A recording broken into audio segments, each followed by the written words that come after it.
বাসা থেকে বাইরে হয়ে এসে দেখি এখানে একটা ডিসকভার গাড়ি।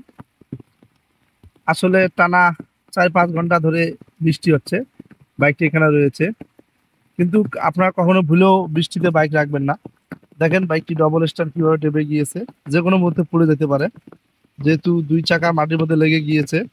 আর সবচেয়ে বড় ক্ষতি হবে আপনাদের বৃষ্টির মধ্যে বাইক রাখলে, এই যে ইগনিশন সুইচটা আছে, সুইচের ভিতর দিয়ে পানি প্রবেশ করে, তখন স্টার্টের প্রবলেম দেখা দেয়, যার কারণে সিডিআই খুব দ্রুত চলে যেতে পারে।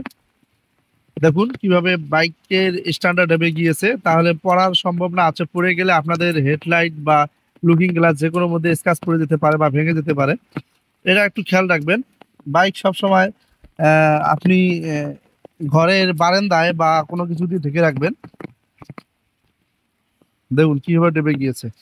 এভাবে রাখলে আপনার ওয়ারিং এর ভিতরে পানি প্রবেশ করবে, পানি প্রবেশ করলেই আপনাদের বাইকের সিডিআই বা স্টার্টের ভেজালটা আগে দেখা দিবে। তা আপনারা অবশ্যই বুঝতে পারছেন। খোদা হাফেজ সবাইকে, আমার সম্পূর্ণ ভিডিও দেখার জন্য, আমার সাথে থাকার জন্য।